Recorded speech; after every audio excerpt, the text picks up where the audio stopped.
Let's find the door. Hit the door. I got you. Police department, let me see your hands. I walked her back into the garage. She walks up to me and goes, I did it. With a smile on her face, and I looked at the ground and I was like, I'm really certain. Really certain about the time. You've seen the initial police report. But what if the story you know about the sword killing of Grace Jennings is only the first layer of a much deeper, darker truth? The evidence from that Santa Fe garage points to a brutality far beyond a simple argument. We're going to unpack the evidence that contradicts the suspect's claims and explore the psychological descent into a jealousy-fueled rage that led to this shocking crime. The first narrative presented to police came from a frantic 911 call. It described a chaotic scene, an altercation that had spiraled out of control. Officers arrived at the Santa Fe home expecting to find evidence of a sudden violent struggle. But the reality inside the garage was starkly different.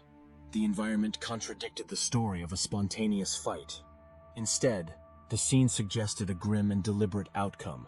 The presence of the weapon was the first major discrepancy. This was not a kitchen knife grabbed in a heated moment, or a blunt object from the garage floor. It was a longsword, a medieval-style weapon that implies a conscious choice. Such an object is not typically kept for casual use. It is an instrument that requires space to wield and intent to deploy. Isaac Apodaka's initial statements to the police painted a picture of a horrified bystander.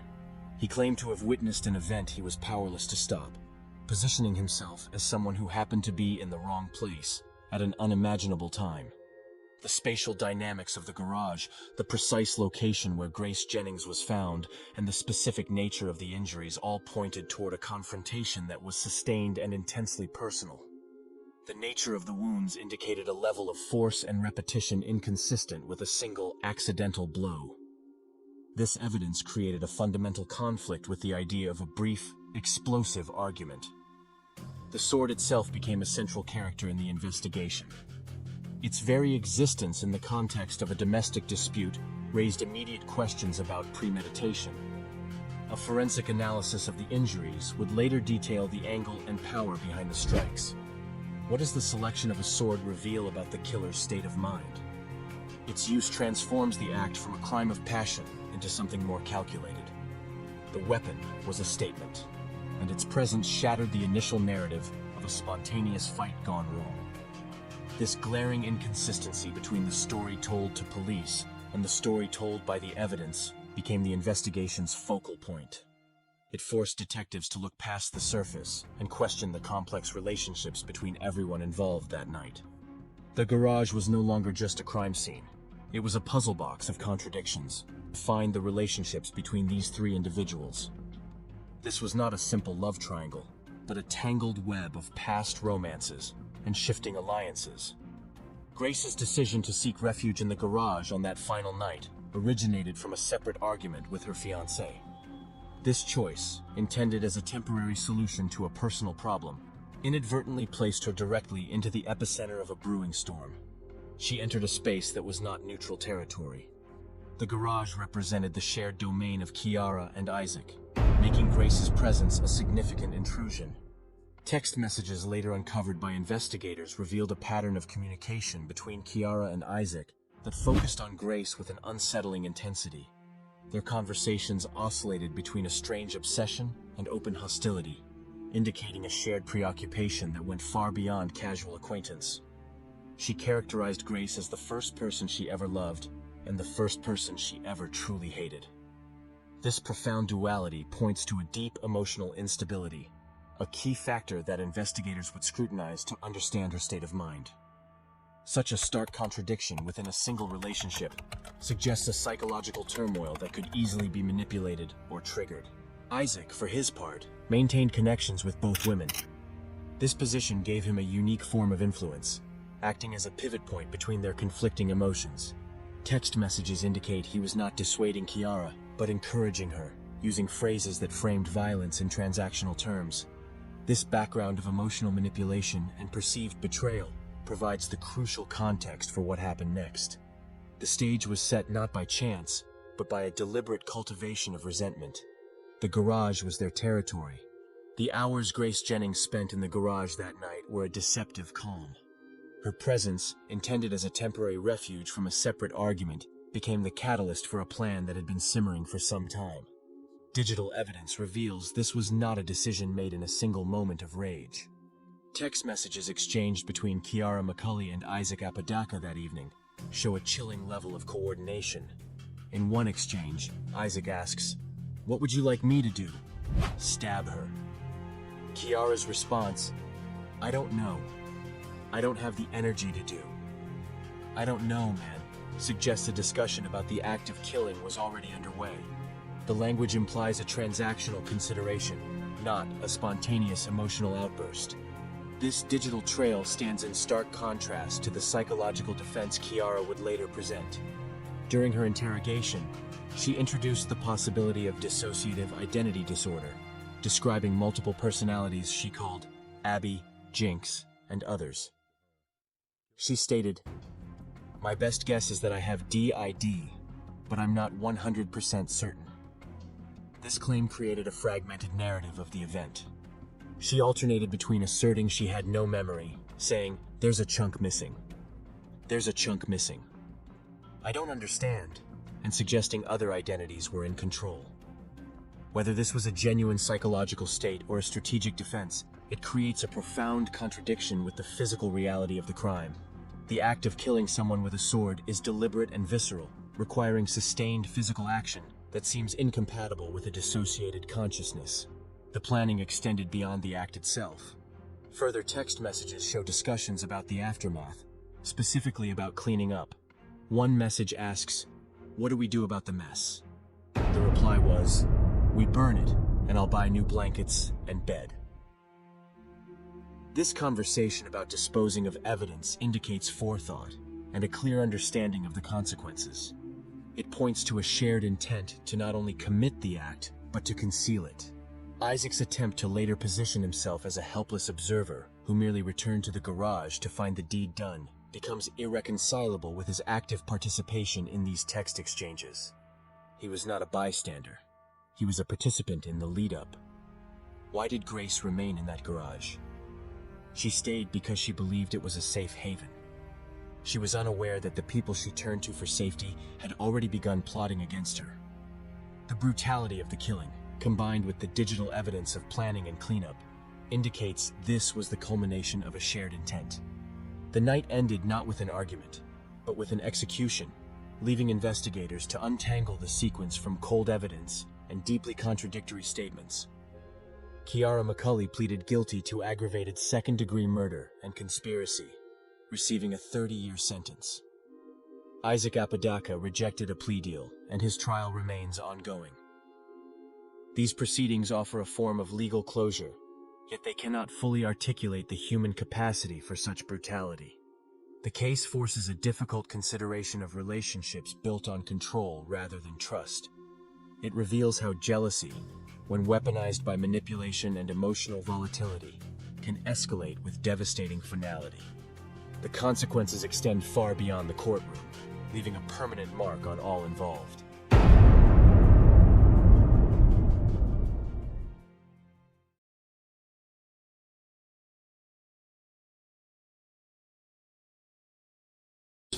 Yes, Your Honor. And are you pleading guilty because you are?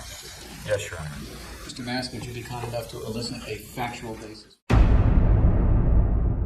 You've bloodied and stained the medical profession. A grieving family's accusation pierces the courtroom's silence. A nurse who murdered dozens, a neonatal caregiver who preyed on fragile infants, and an anesthesiologist whose tampering killed a colleague.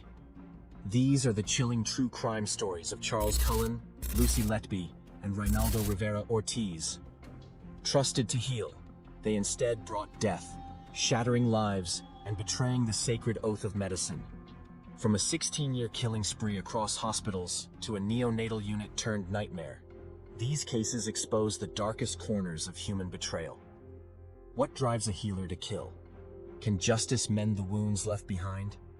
Join us as we unravel the pain, loss, and search for answers in this haunting documentary. Charles Cullen, the angel of death. You are a coward. A victim's sister demands answers. What drove a nurse to murder dozens? We begin in Somerset County, New Jersey, in 2003, where Charles Cullen, a 43-year-old registered nurse, stood in court, his head bowed, as families of his victims unleashed their grief. Cullen worked in 9 hospitals across New Jersey and Pennsylvania, leaving a trail of death. Known as the Angel of Death, he injected patients with lethal doses of drugs like digoxin, insulin, and lidocaine, targeting the vulnerable, elderly patients like 60-year-old Eleanor Stucker, recovering from asthma, and college student Michael Stranko, 21, post-spleen surgery. Cullen's spree ended at Somerset Medical Center, where suspicious deaths in 2003 triggered an investigation.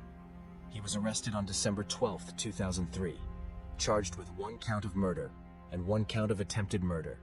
NJ Stat. Section 2, C11-3. In police interviews, he confessed to 40 murders, though only 29 were confirmed, with estimates suggesting up to 100 victims. I tried to kill myself throughout my life because I never really liked being who I was, Cullen admitted. Transcript 00:04:01.159. His motive? A twisted need to control life and death, finding solace in ending suffering, or so he claimed. At his plea hearing on April 29, 2004, before Judge Paul W. Armstrong in Somerset County Superior Court. Yes, Your Honor. And are you pleading guilty because you are guilty? Yes, Your Honor. Mr. Mask, would you be kind enough to elicit a factual basis? Cullen pleaded guilty to 13 murders and 2 attempted murders in New Jersey, and later to 16 more in Pennsylvania. Families confronted him. "My heart aches for my son," said one mother, clutching a photo of Michael Stranko in his coffin. 00545.680. "You looked us in the eye and said he was gravely ill knowing you caused it," another cried, recalling Cullen's cold waiting room visits to gauge their pain. 00:05:51.960. He refused eye contact, prompting. On March 2nd, 2006, Judge Armstrong sentenced Cullen to 11 consecutive life sentences, approximately 397 years without parole. NJ Stat. Section 2, C43-7. "You've ruined the lives of your family, your children, and stained the medical profession," the judge declared. 00:04:, now 65, Cullen serves at New Jersey State Prison, ineligible for parole until 2043. The case, covered by the New York Times and the Morning Call, led to New Jersey's 2004 patient safety laws, with hospital mortality audits rising 20% by 2010. NJDOH data. Families like Stranko's hold vigils, their grief a permanent scar of Cullen's betrayal. Hello, mate. Can you check, please? Can you step in 2 seconds? Yes. Yeah, thank you. Not a problem. Lucy Letby, the neonatal nightmare. You murdered 7 fragile babies, some only a day old.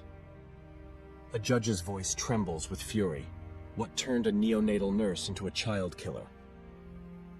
We travel to Chester, England in 2016, where Lucy Letby, a 26-year-old neonatal nurse at the Countess of Chester Hospital, became the UK's most prolific infant serial killer.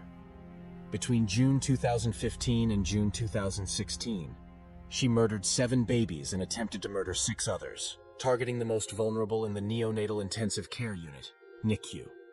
Letby injected infants with insulin, air, or milk into their bloodstreams, causing catastrophic collapses. The horror unfolded when doctors noticed an unusual spike in infant deaths during Letby's shifts. 17 deaths in 2015 to 2016. 1 baby, injected with insulin, survived but suffered brain damage. 00705.919. Letby kept trophies, baby items with victims' initials, and chilling diary entries. "I killed them on purpose because I'm not good enough to care for them," one read, per BBC reports. A nurse recalled Letby staring coldly as alarms blared during a collapse. 00:07:32.840. Arrested on July 3, 2018, Letby denied everything. They told me there'd been a lot more deaths, and I've been linked, she said, feigning shock. 00:08:18.000. Charged with 7 counts of murder and 7 of attempted murder, UK Murder Act 1965. Her trial began October 10th, 2022, at Manchester Crown Court, before Mr. Justice James Goss. Evidence was damning. Handwritten notes, staffing rosters tying her to every death, and her calm demeanor as babies died. It's another layer of surprise as to the depths Lucy Letby went to, a doctor testified. On August 18th, 2023, the jury convicted her on all counts. At sentencing on August 21st, 2023, parents wept. "You took our babies' futures.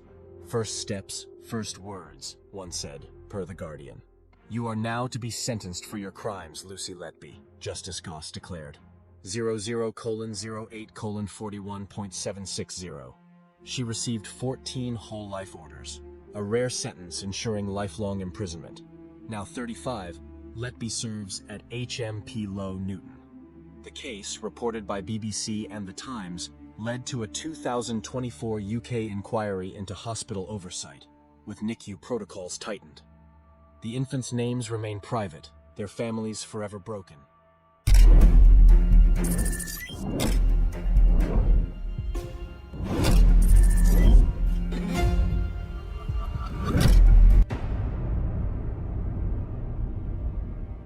We conclude in Dallas, Texas in 2022, where Reynaldo Rivera Ortiz Jr., a 59-year-old anesthesiologist at Baylor Scott and White Surgicare North Dallas, turned routine procedures deadly.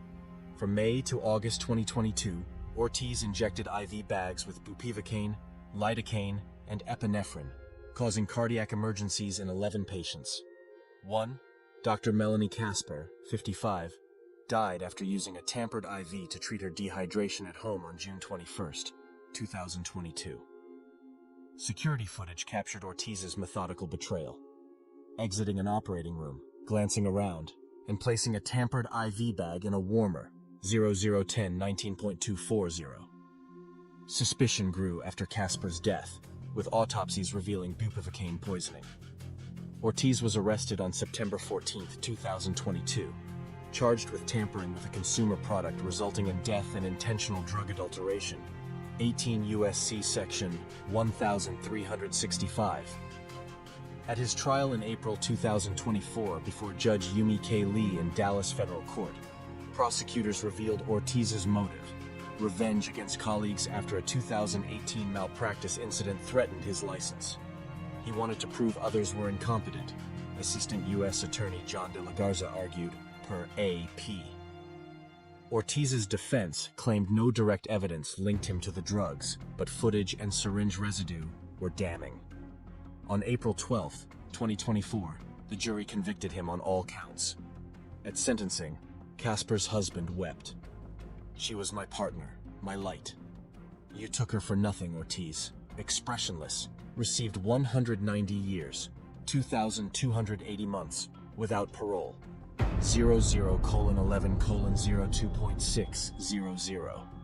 Prompted Baylor to install cameras in all surgical suites, with Texas hospital tampering incidents dropping 15% by 2025. Casper's family created a scholarship in her name, but her loss haunts Dallas's medical community. Charles Cullen, Lucy Letby, and Reynaldo Rivera Ortiz, nurses and doctors meant to save lives, yet they chose to end them. From Cullen's 40 confessed murders across decades, to Letby's slaughter of 7 infants in a year, these cases reveal a chilling truth. The deepest betrayal comes from those we trust most. Can justice heal such wounds? How do we rebuild trust in medicine? If you or someone needs help, call 988, Suicide and Crisis Lifeline, or 1-800-799-7233, National Domestic Violence Hotline. Share your thoughts in the comments, subscribe for more true crime stories, and join us as we seek answers in the face of unimaginable loss.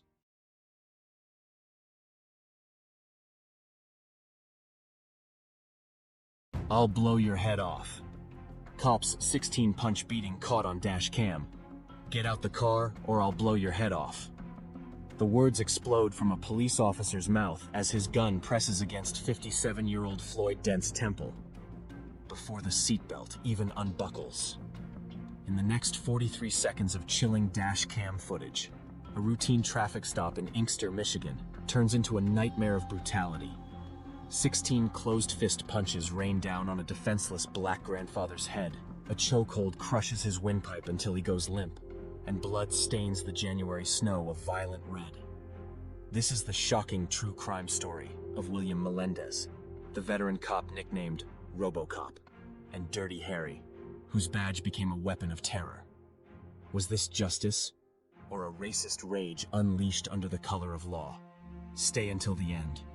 The judge's fiery condemnation and the systemic fallout will leave you speechless. William Melendez. The Dirty Harry assault in Inkster snow blankets Inkster Road on the night of January 28, 2015. Floyd Dent, a 57-year-old black man, married for 35 years, a dedicated Ford Motor Company employee for 37 years, and a respected church deacon in his community, is driving home in his silver Cadillac after picking up orange juice from a local store. He rolls through a stop sign, a minor traffic violation worth a $135 ticket. Officer William Melendez, a 19-year veteran of the Inkster Police Department with a long history of citizen complaints, flips on his lights and initiates the stop. What unfolds next is captured in excruciating detail by the patrol car's dash camera. Melendez leaps from his cruiser with his service weapon already drawn, screaming at Dent to exit the vehicle. Before Dent can fully comply, the officer's gun is pressed to his head, and the threat rings out. "Get out the car or I'll blow your head off." Dent, hands visible and empty, raises them in surrender, pleading, "Yes, sir." But compliance offers no protection. Melendez's partner yanks Dent from the driver's seat and slams him face first into the frozen ground. Within seconds, Melendez drops a knee into Dent's back, wraps his arm around the man's throat in a chokehold, and begins unleashing a barrage of 16 closed fist punches to Dent's head. Each blow lands with a sickening thud, splitting open his scalp, spraying blood across the snow, and turning the quiet suburban street into a scene of horror. Dent's body goes limp. He loses consciousness under the assault. Only after he is motionless and bleeding do backup officers arrive, 5 more piling on to cuff the unconscious man. A taser is deployed after Dent is already restrained, adding insult to catastrophic injury. Inside the police cruiser, Dent, now barely recognizable, one eye swollen shut, face covered in blood, gasps for air, whispering, "I can't breathe. I didn't do nothing." Officers charge him with resisting arrest and possession of cocaine, claiming a small amount was found in his vehicle.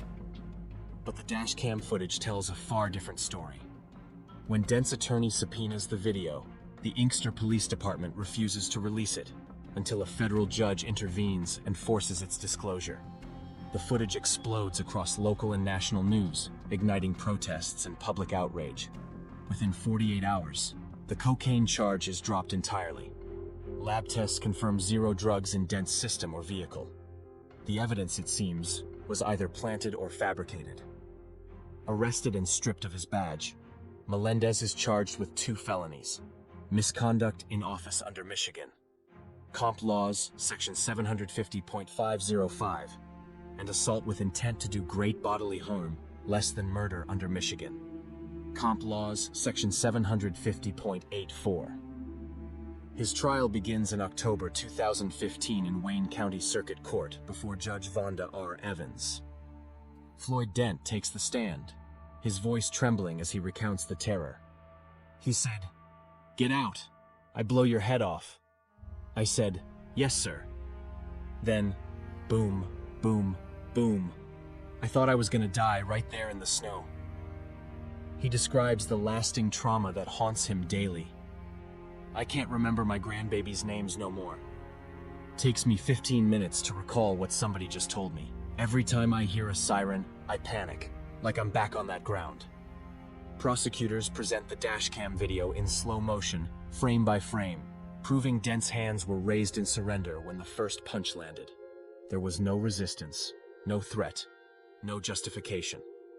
The jury deliberates for just 87 minutes before delivering their verdict. Guilty on both counts. At sentencing on January 22, 2016, Judge Vonda R. Evans unleashes a scathing rebuke that echoes through the courtroom. You utilized your Dirty Harry tactics and used excessive force to arrest him. You betrayed your city.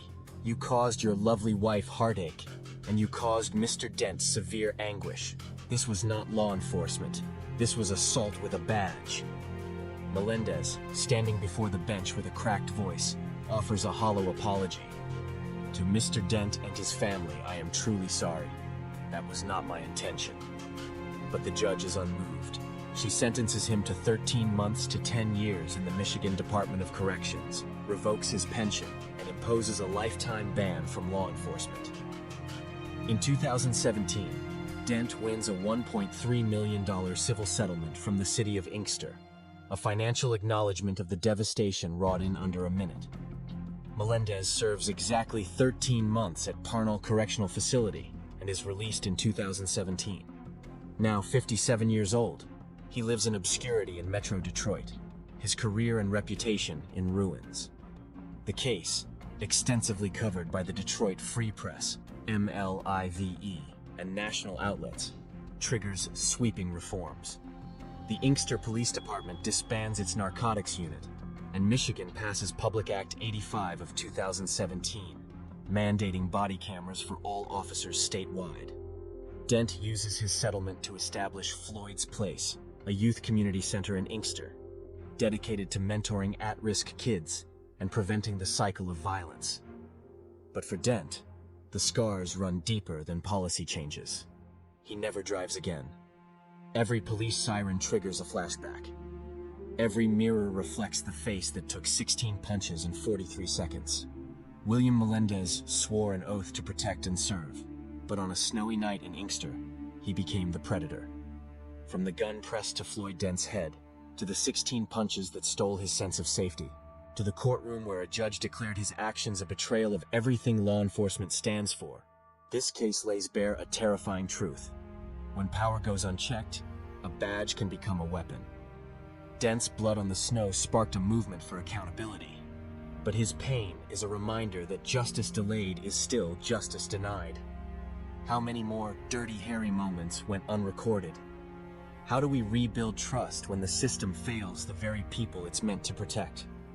If you or someone you know has faced police misconduct, call 1-800-THE-LAW-2 for legal help or report anonymously to http://tips.fbi.gov. For emotional support, dial 988, the Suicide and Crisis Lifeline. Share your thoughts in the comments, subscribe for more true crime stories that demand change, and stand with us as we shine a light on the shadows behind the shield.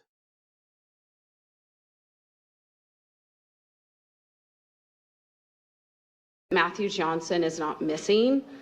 Matthew Johnson was murdered by the defendant. The defendant confessed to the informant that she shot Matthew in the master bedroom with a gun as he slept in the master bed. Imagine reporting your husband missing when you already know exactly where he is. This is the story of Jennifer Gledhill, a wife whose lies unraveled into one of Utah's darkest murder cases. The disappearance that started it all. It began on the morning of September 25th, 2024, when the Utah National Guard made a call to local police because one of their own, Matthew Johnson, 51-year-old, and a member of their unit, didn't show up for duty. He's not been to work. His family and his friends have not seen him. There's no phone records or bank records, no activity. His absence raised alarms, especially because his wife, Jennifer Gledhill, 41, had already reported he had been missing since around September 20th, 2024. Matthew has not been seen or heard from since September 20th of 2024. Following an argument at their home in Cottonwood Heights, Utah. From the outside, the Gledhill Johnson family seemed typical. 3 young children, a suburban home in Cottonwood Heights, and what appeared to be normal family life. But beneath that facade, troubling cracks were forming. Earlier in July 2024, Jennifer filed for divorce. Tensions over custody, separation, and alleged infidelity were already part of their story. The strange discovery. When police executed a search warrant for the Gledhill Johnson home, what they found raised immediate red flags.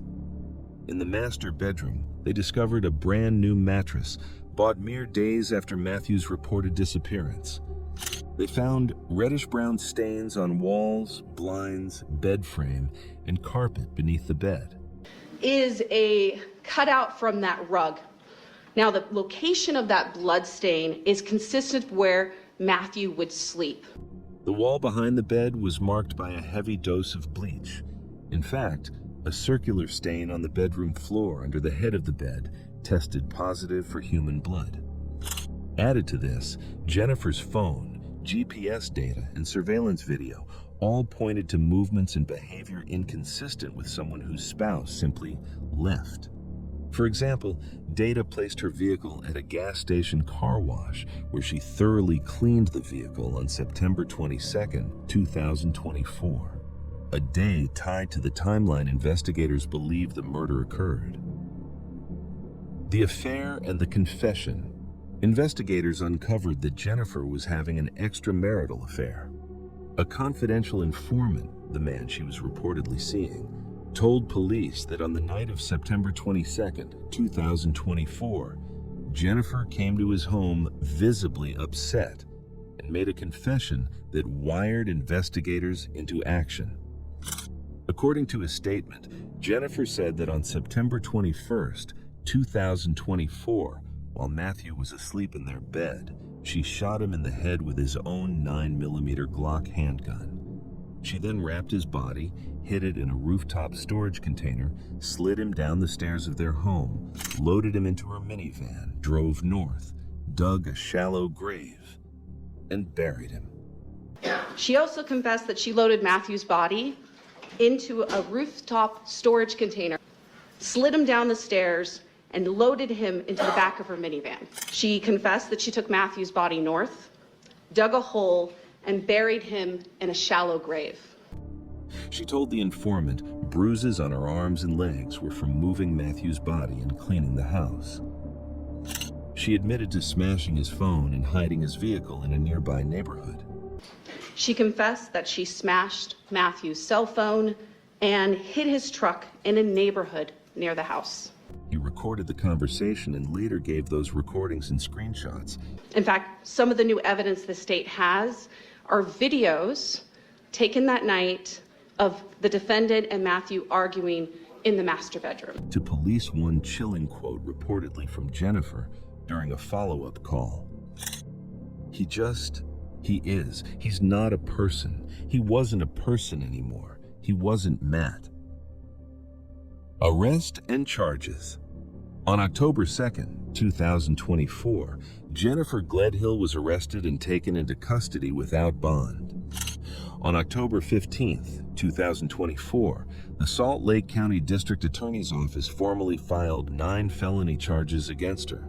First-degree murder, 5 counts of obstruction of justice, possession with intent to distribute, abuse or desecration of a human body, and witness tampering.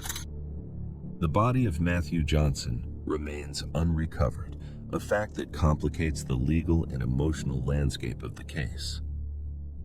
Just days later, on October 24th, 2024, Jennifer's parents, Thomas Gledhill, 71, and Rosalie Gledhill, 67, were arrested for investigation of obstruction of justice.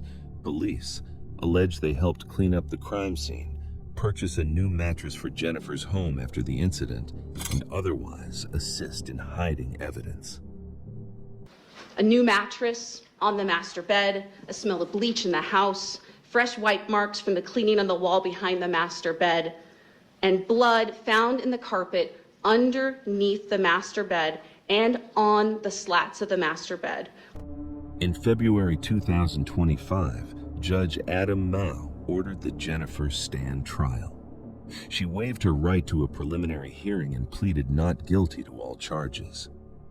Additionally, in March 2025, a judge denied her bond, citing that she posed a significant danger to the community. She is also ordered to have no contact with her children, ages 11, 7, and 5, either in person or electronically. The judge cited concerns for their safety and the integrity of the investigation. The dark reason behind it all? What truly makes this story chilling is the mixture of motive, confession, and absence of a body. Prosecutors allege Jennifer killed Matthew after he confronted her about the affair. The date of September 20th, 2024 is key. Matthew allegedly told her he knew about her affair. Officials believe that very night or the following early morning, she carried out the act. The forensic evidence supports the timeline, including the mattress purchase, the bleach discoloration, and GPS tracking of Jennifer's phone and vehicle. The confession to the informant gave prosecutors a detailed narrative of the crime in her own words. Still, the lack of a physical body leaves some critical questions unanswered. Where is Matthew Johnson buried? Was anyone else involved in the disposal? Did Jennifer act alone? The involvement of her parents raises additional questions. Were they willing participants? Night officers have now arrested the parents of the woman accused of killing her husband, a National Guardsman. Thomas and Rosalie Gledhill have been arrested on 3 counts of obstruction of justice. Or did they believe they were helping their daughter in some other way? Court documents say the mother purchased the new mattress at Jennifer's request, and the father's phone records place him where the mattress was delivered. Police say the Gledhills helped their daughter Jennifer clean up the evidence after she murdered Matthew Johnson. For true crime audiences and documentary creators like your channel Judge Wire, the interplay of life, death, secrecy, and a missing body gives the narrative a haunting edge. Conclusion. In the quiet hills of Cottonwood Heights, the Gledhill Johnson home was transformed from family space to crime scene overnight. What started as a marriage on the brink became an alleged murder plot with haunting implications. A wife is accused of walking into her bed, shooting the man she once called husband, cleaning up the crime scene, burying the body, and then going on with life, all while her 3 children remained in the home. Jennifer Gledhill remains incarcerated, awaiting a trial set for late 2025. The body of Matthew Johnson has still not been located. His family, his fellow National Guardsmen, and the community continue to search not only for answers, but for a way to bring him home. This story is a stark reminder. Sometimes the person who reports someone missing may hold the answers. Sometimes the face of a loving mother hides long-buried secrets. Police say the parents have not cooperated with the investigation and have not helped to find Johnson's body. Police are still searching for that body tonight. And sometimes, simple questions. Where is he? Who will tell the truth? Echo longer than any confession. If you found this story gripping, please like this video. Comment your thoughts on how you think justice will unfold, and don't forget to subscribe to Judge Wire for more real-life crime stories like this.